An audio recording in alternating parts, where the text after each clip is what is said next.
Good day and welcome to Glasnost in our time, where we try to look at the world rationally in the hope that it will look rationally back. I'm your host, Anthony D'Agostino. It's April 20th, 2023.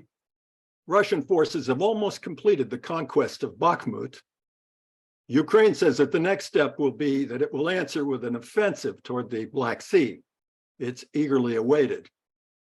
There may be some wobbling among states in the NATO war phalanx. French President Macron took a week off from the revolutionary rising in Paris and the other French cities to visit Beijing. He was expected to warn the Chinese leaders away from a pro-Russia stance, but he is disappointed and shocked NATO by calling for more independence from the United States. The war may be losing support outside of Europe as well. Brazilian President Lula says he opposes the drive toward war in general. Yet there is no sign of wobbling among the NATO frontline states. The Germans appear to be firming up a new war line.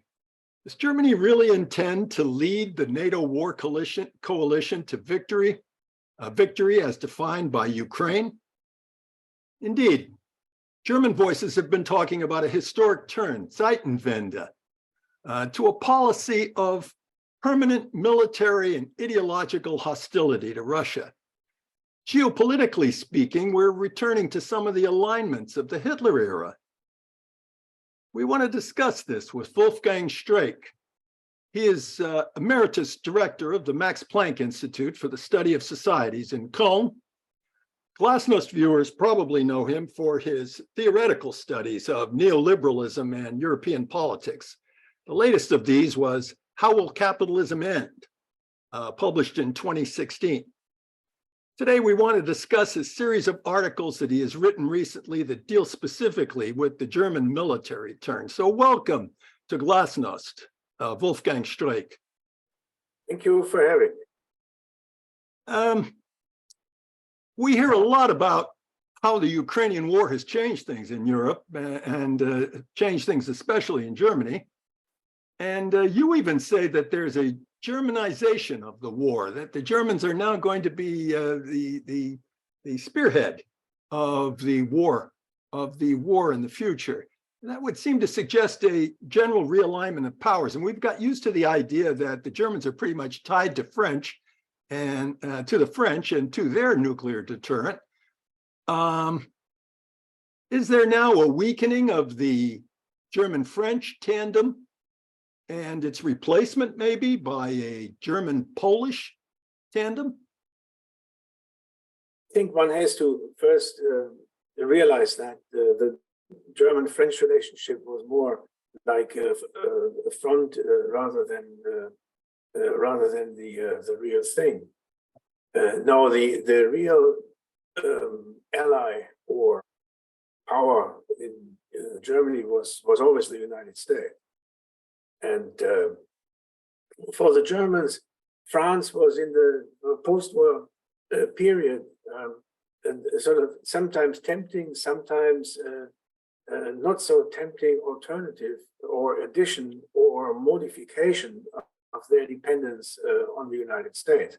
But the US have 35,000 troops in Germany, and a lot of military bases. I think the biggest military base after Okinawa is in Germany. So no, it is not historically a French-German thing. When the Americans became too sort of demanding on Germany as an ally and as a NATO member, German heads of government often try to bring in the French as a you could say, as an ally, helping them to loosen their dependence on the US. For example, when Sarkozy and Merkel in 2008 voted against the admission of Ukraine to NATO, or at the Minsk the peace negotiations, Merkel and Hollande tried to push the Americans out of the room and negotiate directly with Russia and with Ukraine, or very importantly, Schröder and Chirac refusing to join the coalition of the willing that was entering invading Iraq in 2003. But basically, it was always like the prime player in this was always the United States, with a sort of unsatiable demand for German and almost German acceptance of American leadership. Let's put it that way. Always German acceptance of American leadership, no doubt about that.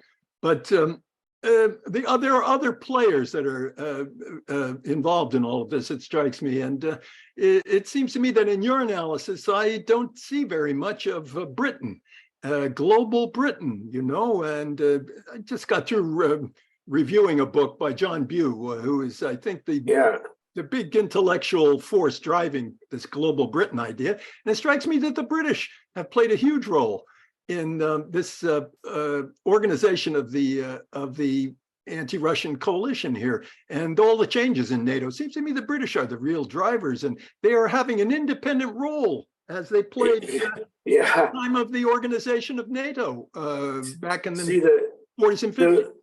The Brits have always sort of wavered between Europe and the special relationship with the United States.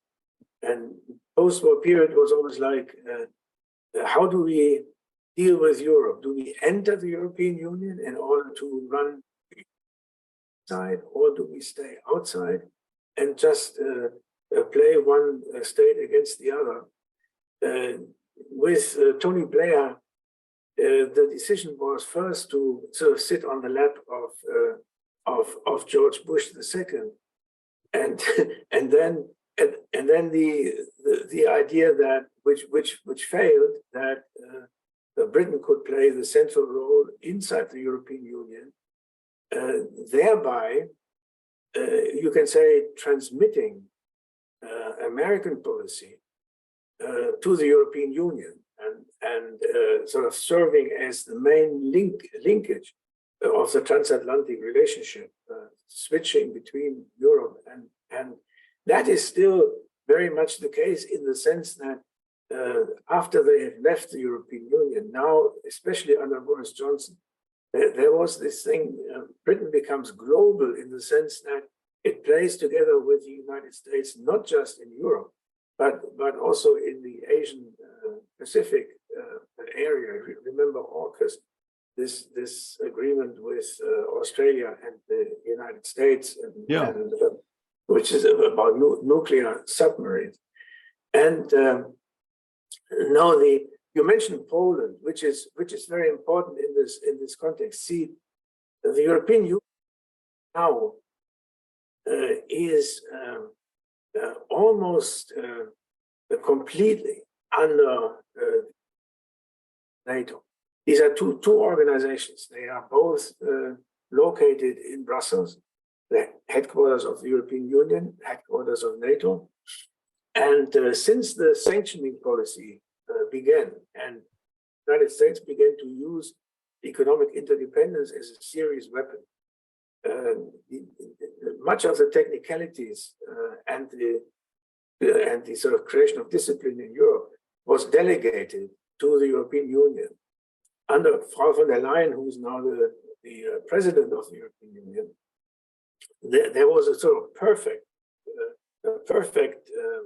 linkage between the European Union and the United States, where the United States is present in Europe basically through NATO.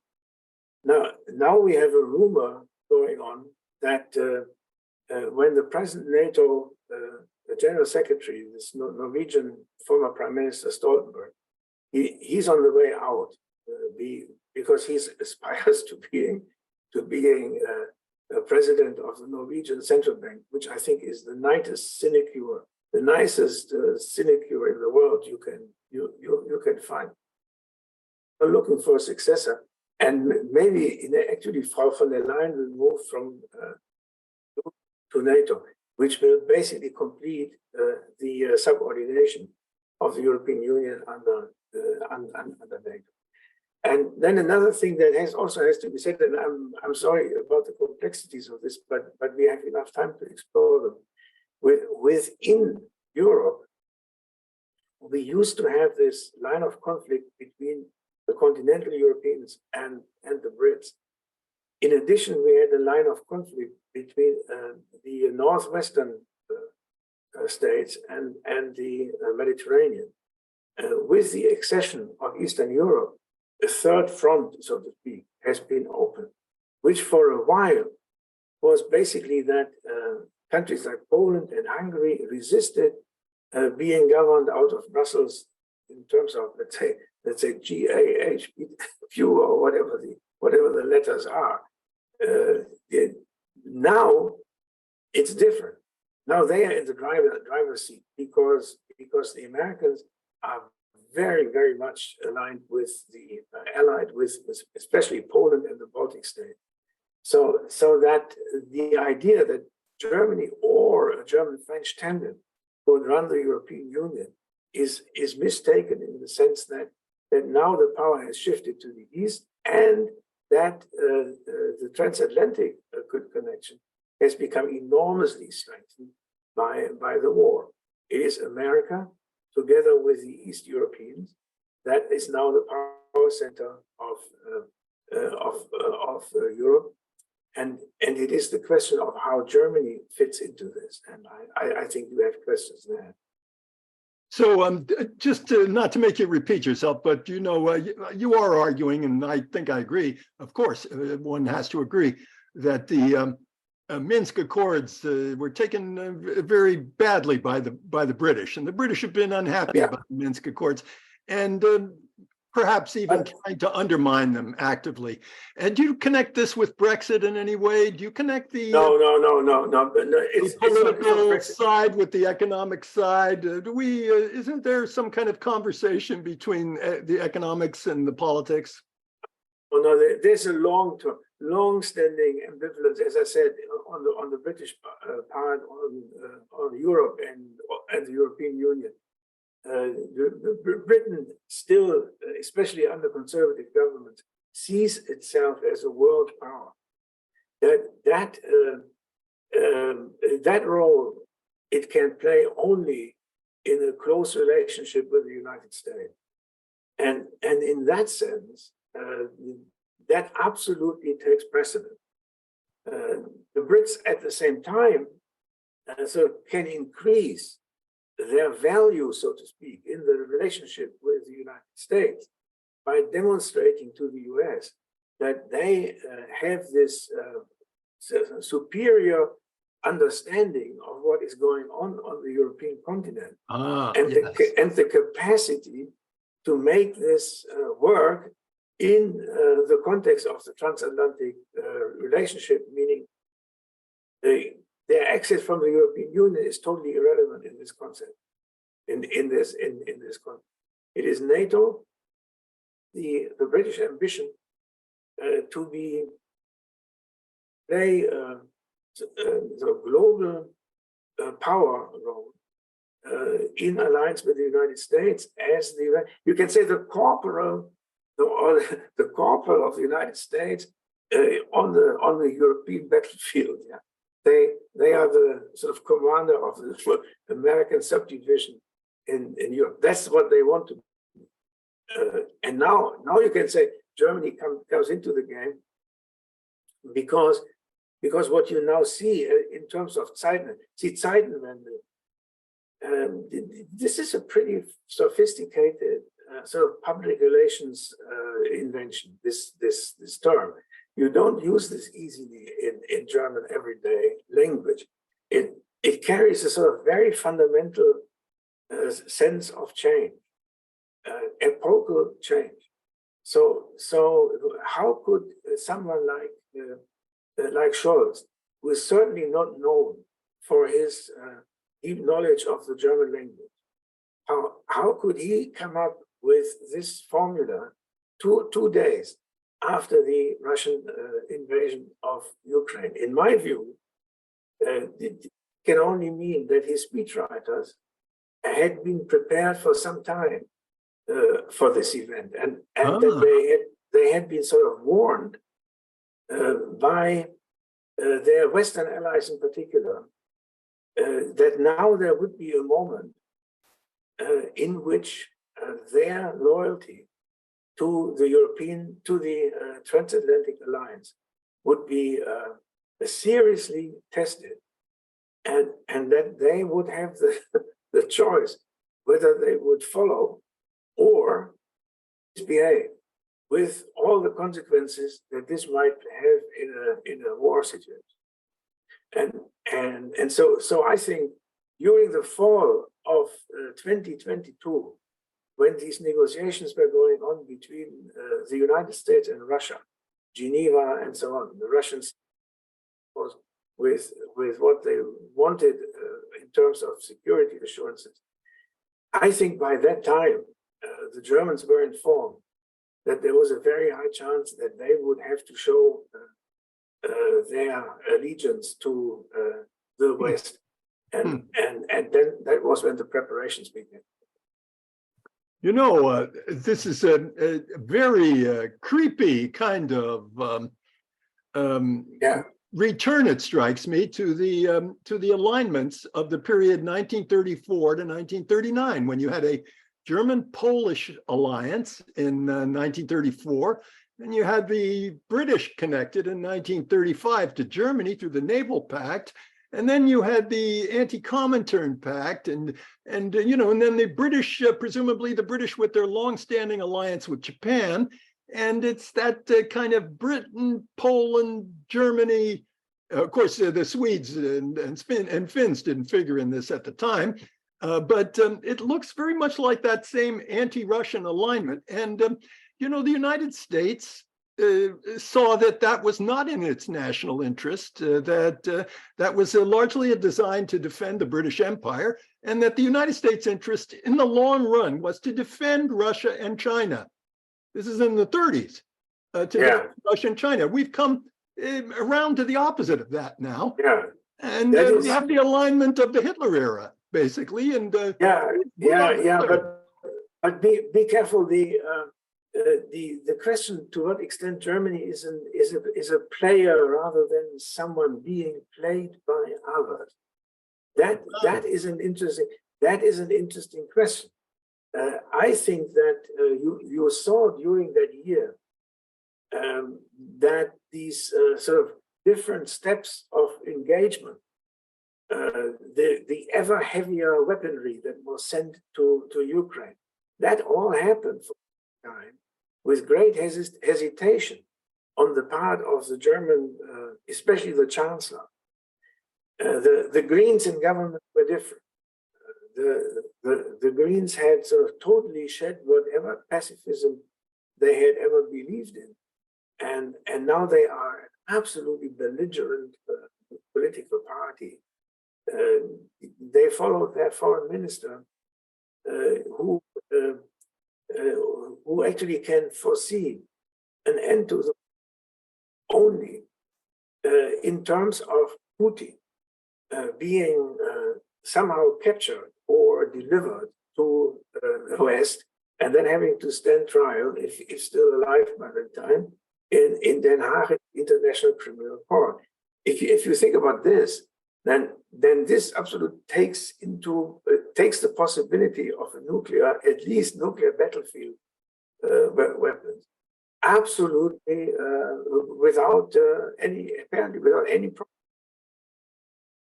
This country has been now the Social Democrats in majority party in the alliance were always of a different view, and they had to be pushed all the while. Now, a few weeks ago, they exchanged the defense minister, and now it seems that, for example, Poland, Poland was always sort of willing to deliver the heaviest possible weaponry to Ukraine, which is an interesting thing, because in the interwar period, as you may have said, Poland and Ukraine were absolutely enemies the same political party that now rules in Kiev sort of tried to assassinate the Polish ambassador to Ukraine in the late 1920s. Yeah. And so now they are, as you say in Germany, one heart and one soul. Why? Or how does this work? Because the Poles, sort of loosely speaking, they hate the Russians, but they also hate the Germans. There are good historical reasons for them to do so. I'm willing to add immediately. Now how they behaved was sort of like, we can hit these two at the same time. How? We announced that we send tanks and battle planes that we have received from Germany. We sent them to Ukraine. Now the problem is that under these deals, they have to sign that they will turn over these things to third countries only with the permission of the German government. Yeah. And now they announce that they do this, permission or not. Yeah, and that put the German government into a huge squeeze, especially, as you can imagine, the Americans would tell them that in the name of all good things, the fight against the evil empire, they would have to give that permission. Now, so that for a while, this was contested. Then suddenly the Germans heard that now the Poles will get serious, and they will send those tanks across the border with German permission or without. And that was the moment when they gave that permission. Now, a few days ago, the Poles indicated that they would give seven fighter planes that they had received from Germany. They would turn them over to Ukraine, and it took only 2 or 3 hours, and the German Defense Department sort of countersigned the thing. So I'm saying that to show that the question to what extent Germany is an independent player in this game is not necessarily settled. There are sort of all sorts of qualifications. You know, pursuing this thought of Germany acting independently and perhaps taking advantage of the present situation to assert itself anew. We think about the way Germany was originally thought of in NATO. You know, and you remember this famous remark of Lord Ismay, the first Secretary General. You know, he said, you know, one of the advantages of NATO in the Cold War is that it'll keep the Russians out, the Americans in, and all things that the British needed to do, and it'll keep the Germans down. Yeah, and a nice way to put that is that it relieved Germany of the need to, you know, have nuclear weapons and really to have much of an army at all. To be rather no. I have to correct that. By the time of German unification, West Germany had an army of 420,000 people. Yeah, they rearmed in a big way in 1955. That's true.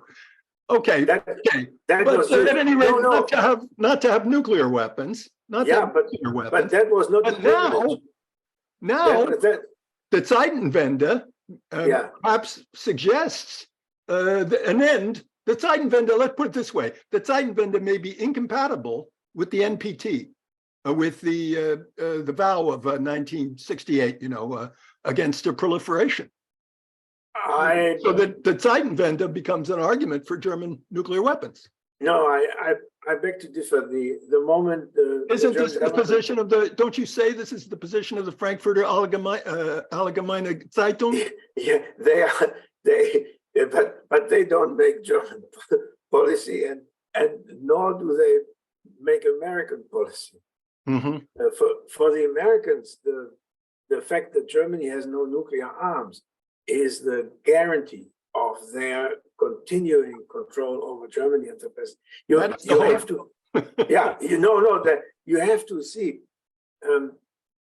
Germany is sort of a landlocked country, basically, with a little access to sea, but it's basically a territorial landlocked country, and it has so many borders. I don't know, 12 borders with different countries in the center of Europe. Germany is surrounded by 4 nuclear powers: Russia, France, America, and what's the other one? Russia, France, UK, of course. They're all in there. The Americans are in Germany with a lot of nukes, although they don't tell the Germans how many they have military bases. As I said, the caliber of their military presence in Okinawa, they use Germany to conduct all their operations in the Middle East. So the war on terror was basically run out of Ramstein. Ramstein is huge. It's an air base which is absolutely huge. You don't really know what's happening there, because the question who has sovereignty over Ramstein has never been formally settled. The Americans are still there on the basis of occupation law. Yeah. That gives them an enormous because they can do things that might attract really, I mean, Russian or whatever retaliation, because basically it's operated out of Germany, and if the Germans say we're very responsible for this, then that might make them collaborators or war participants. It's a very, very complicated legal question. I don't see that Germany will ever, in the next, ever, but not in our lifetime, become an active nuclear power. This is so much cemented in the basic construction of the German presence in the world that can't help. That can't go. So, but you did mention this call by the editors of the Frankfurter Allgemeine Zeitung. So, why did you mention it then? You don't think it's important? It's very important for understanding the dilemmas and the problems that the present German elite has. That it is not quite wrong on the part of of these people to assume that Germany would be in a stronger position now if they did have nuclear weapons, but they don't. But that is all that can be said about it, and it explains the strange changes in German national security policy. So you have to understand that, for example, we don't have a general staff. Our army has no general staff. Our army is totally integrated into NATO. It is all conventional, not nuclear, unlike France and England. It has no nuclear submarines. No, it has a fleet of bombers that can throw nuclear bombs, but under a so-called nuclear participation. Indeed. With the Americans, it is the bombs are American. The planes have to be bought by the Germans from the Americans, and the targets are specified by the Americans for the Germans. That's called nuclear participation.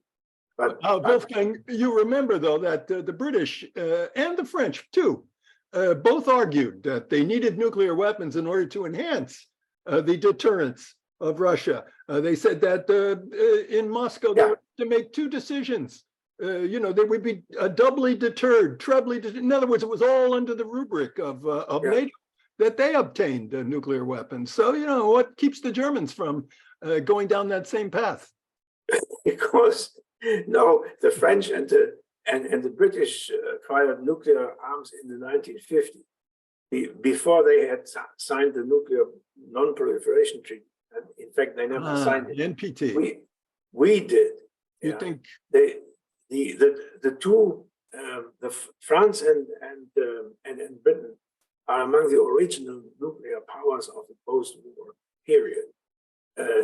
In fact, the French, to a large extent, one hears in the memoirs, or one reads in the memoirs of people at the time, while they pretended that this was completely independent from the United States, in fact, the US helped them with the technology, with the nuclear technology to set up their force de frappe.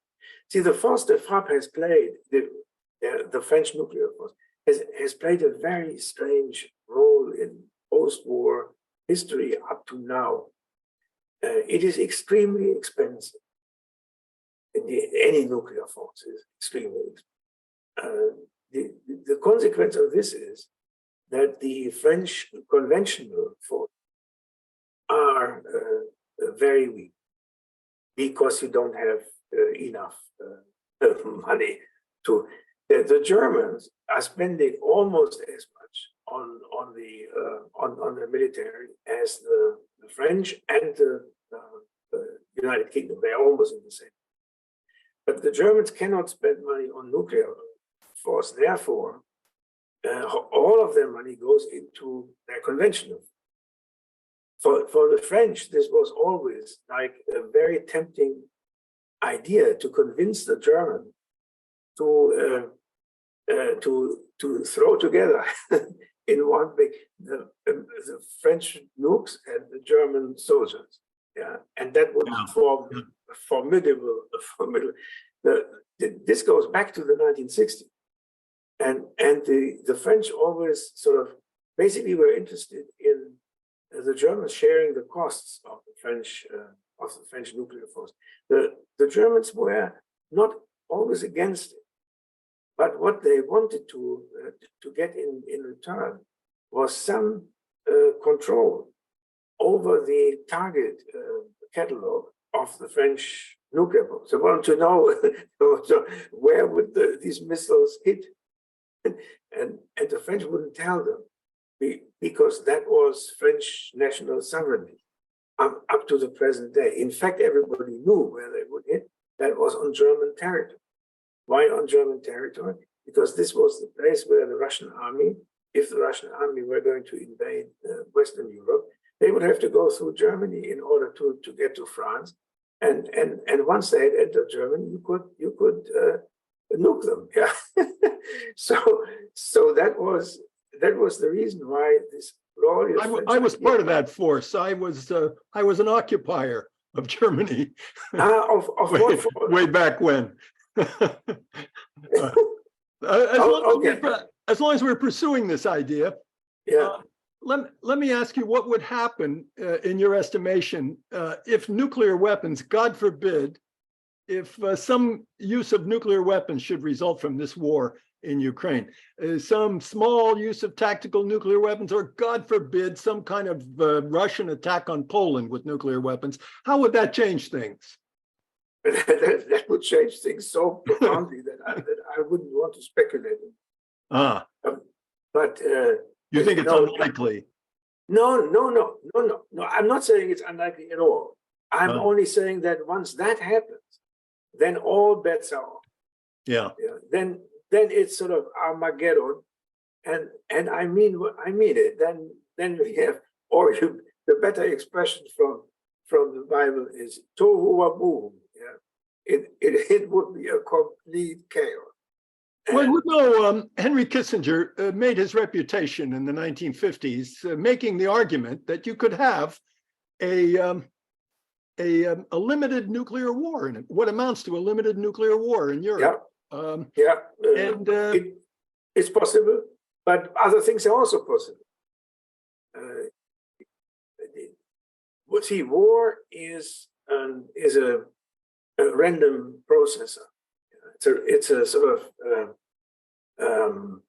a random machine. You start it and then you don't know what happened.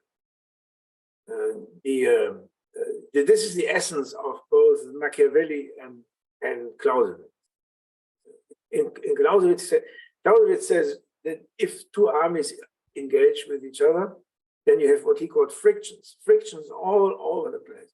And typically the battlefield is typically in fog.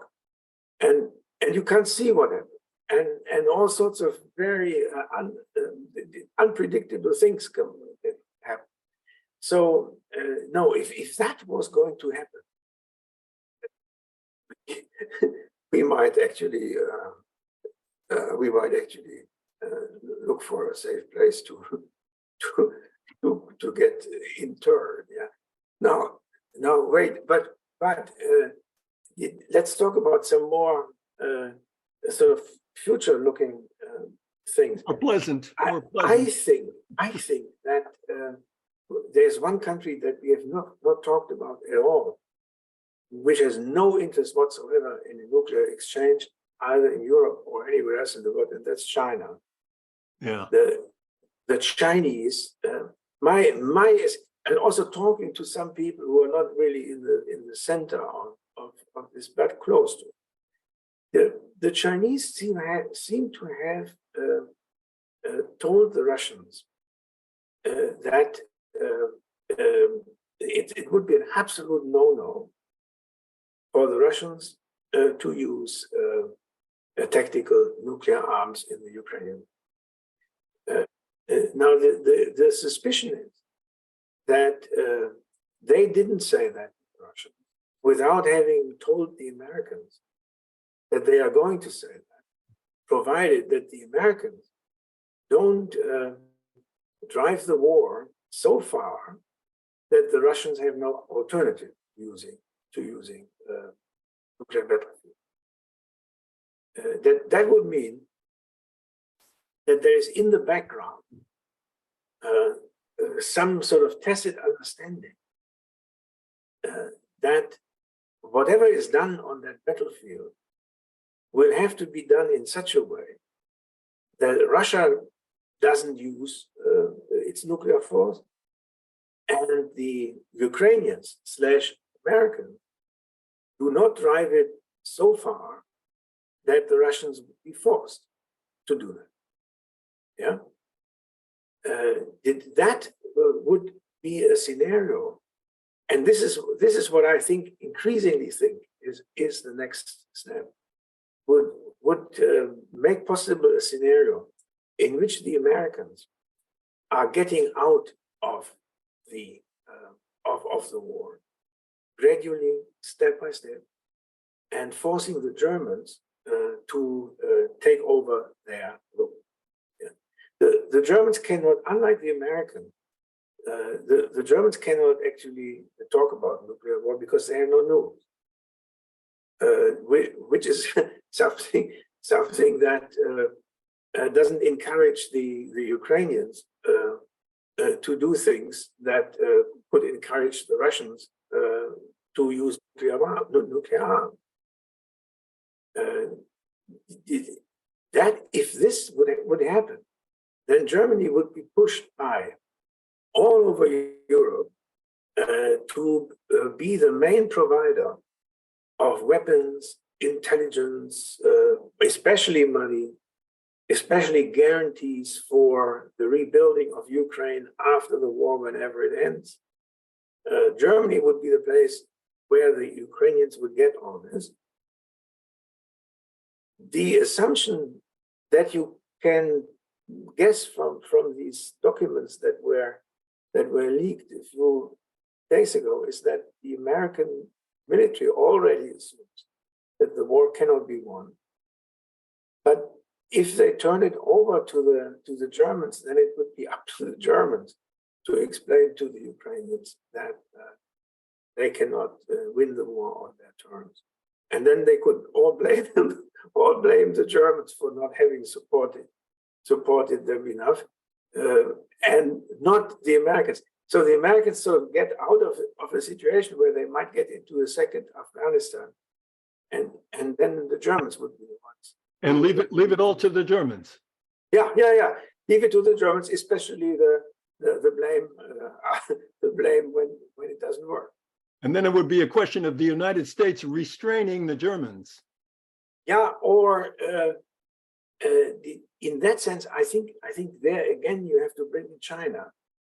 There's our famous foreign minister who tries to sort of fight evil wherever she sees evil, including in China. Yeah. She just visited China, and there I found she represented a very strange position, not really typical of, namely that she, on the one hand, sort of rolled out all these things that the foreign minister of China called like Western how do you say prescriptions from the West for what China should do. At the same time, she obviously argued against a total interruption of economic relations between China and Germany. That is not her style. She's sort of a sanction girl, if you want. She really wants to sanction everyone. And I think history at this point, via the Chancellor, has really deeply worked very hard to form a German position to China that does not preclude Germany trading with China, which is now there. And now comes the American. They would want to isolate China completely from the economic.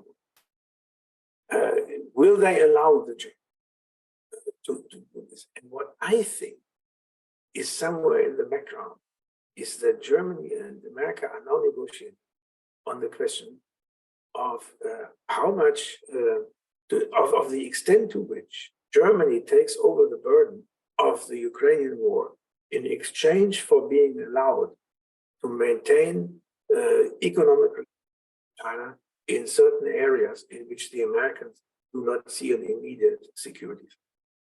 Yeah.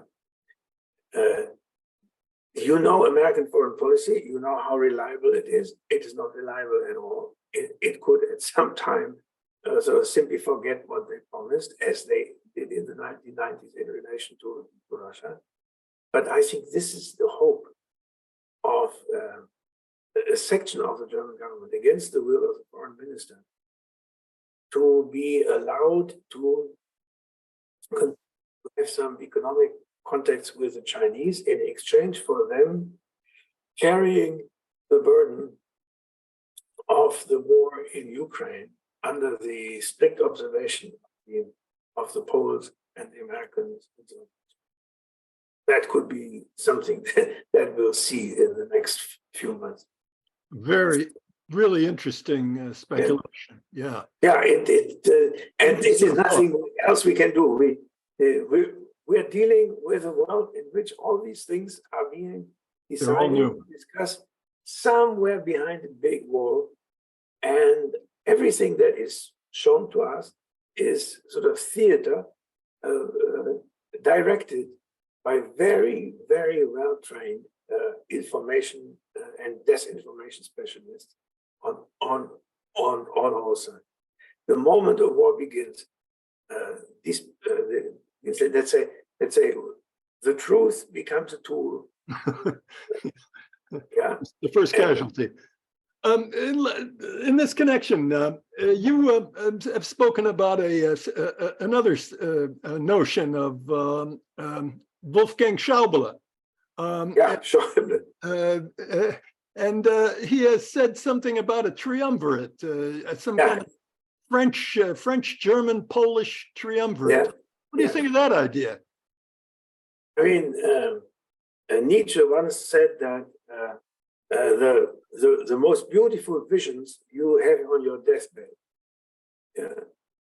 And this is a vision that simply indicates that he's out of control. I mean, this is something like the dreams of a lifetime of one of the most intelligent politicians of the German post-war era are falling apart. Yeah, he was the one, the German, let's say the German goalist. Why goalist? because the tandem, Germany, France, this was his main thing for his entire political life. Yeah. And he was willing to sacrifice whatever German interests the French wanted to see sacrificed in order to bring these two countries together and form a core of the United. He's from southwestern Germany, which has suffered the results, the effects of German-French enmity, warship, since the late 17th century. This was always the time armies invaded each other. And so his great dream was to sort of take the big Europe as a reward for Germany and France.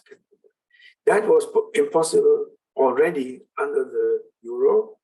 And if you read the memoirs of Varoufakis, the French, the Greek finance minister during the euro crisis, who got to know Schäuble very well. So he reports that Schäuble was a desperate man, seeing how the construction of the euro was driving Germany and France apart rather than run. Now comes Poland, and Poland is the absolute end of this German-French dream, because now there's a third party there, which is the pet child of the United States. France is the opposite of a pet child. The opposite, yeah. The opposite. France is a child that has been miseducated and needs to be institutionalized for re-education. And the Germans are already institutionalized in NATO and so on, and the Poles are the pet child. So then the German Gaullists now have this fantasy, and he's the only one really left, and won't be along for them. The German Gaullists have this dream of turning the tandem into whatever for three. But don't you think it's an attempt to domesticate Poland? Yeah, there is this probably there's this intention that politicians have always these great dreams. Why should they? No. Poland now realize. See, the Poles were very badly treated by the European Union for years because they had this family law, very Catholic, and they were anti-gay and all of this. And the European Parliament is pro-gay and pro-divorce and all these liberal things. And so they always try to cut the subsidies to Poland, forcing them in exchange to what have you, admit some kind of sex education in schools and this thing. So now the Poles are in triumph. The Poles are triumphing. They now have the American backing to resist all these invasions of their new won sovereignty and turn around the thing and now become the superior moral and increasingly also technical in terms of arms force in Europe. Yeah, together with the Baltic states, you have to see these as a unity. Yeah. Finland has now joined them in NATO. Finland is now, as you know, Finland used to be a province of Russia until the First World War. Then they were at war. The war period with Russia, sided with the Germans. Up to a few years, Finland was sort of divided in the middle by 50% pro-Russian, 50% pro-German. And now it's all pro-German, or more importantly, pro-NATO at the point.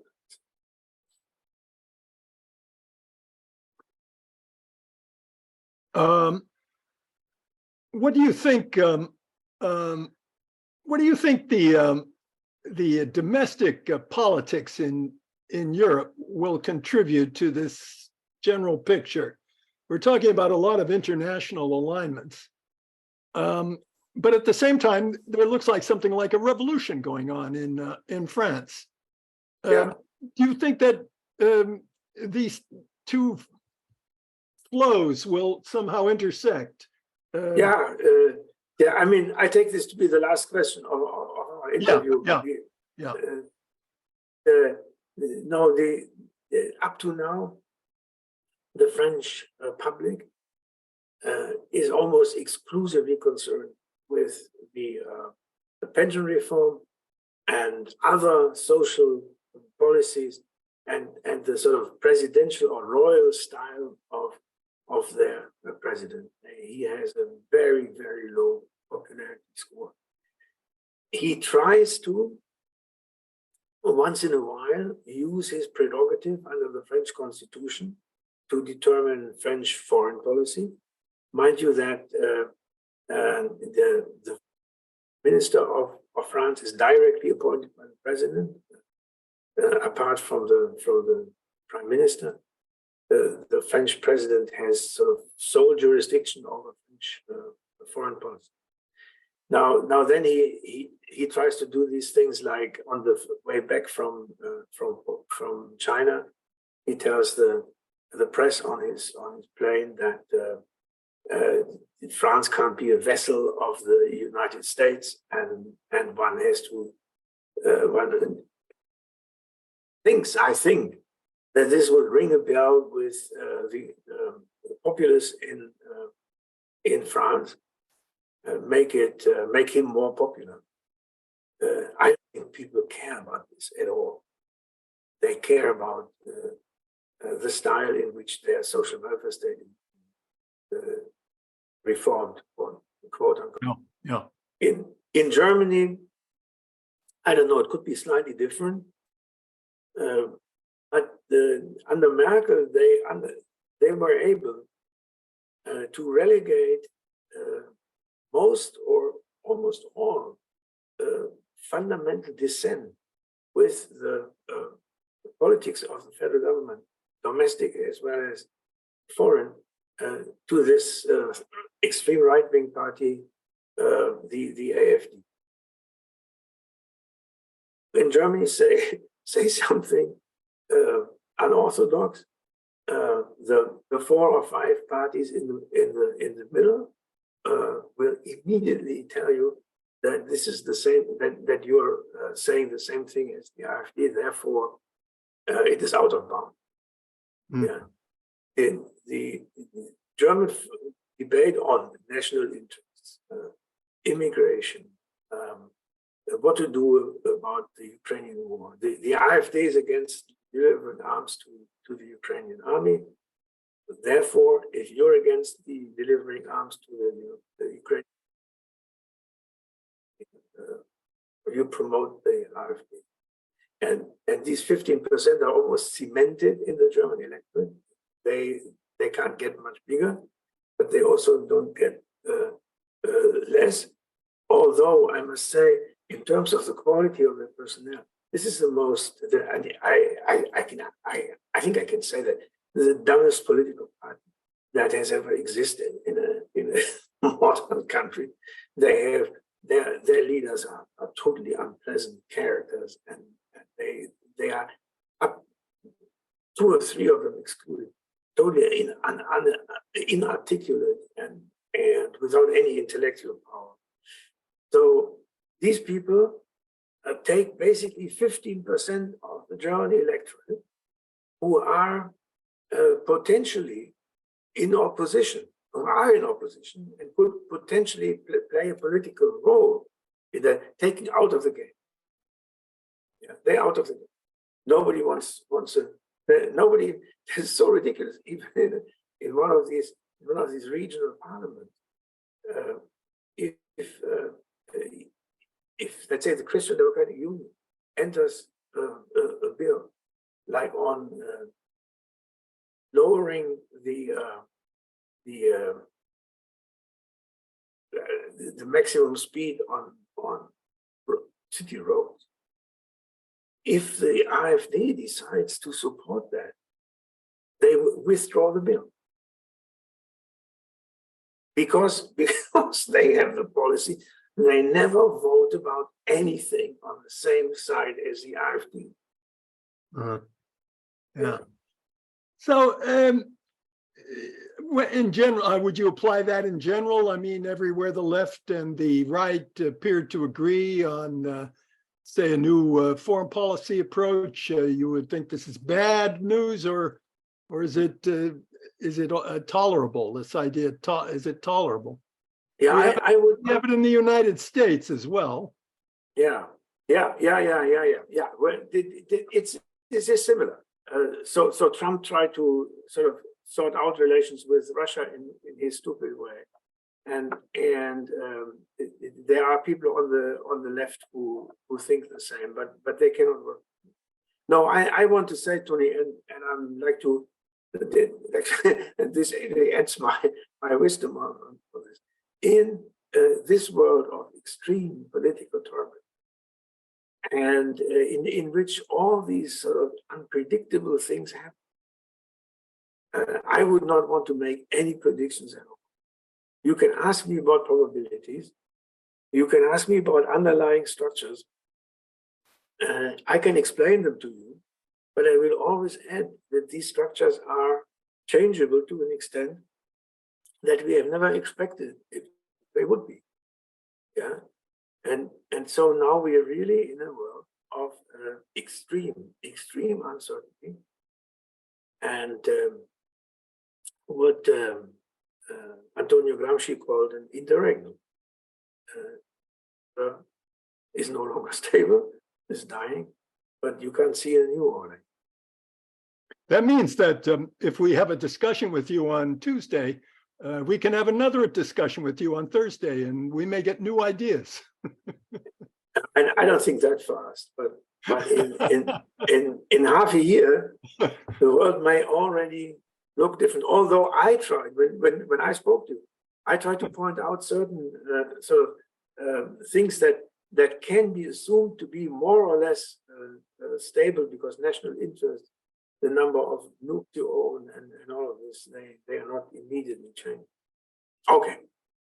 Well, absolutely fascinating stuff. I could go on forever for my part, but we have I need a beer. We have to break this off. We have to conclude. So thanks to Wolfgang Streeck for an illuminating, fascinating discussion. And goodbye to viewers of Glasnost until next time, when we will continue to ask the question, after we've tried everything else, why don't we try thinking about it?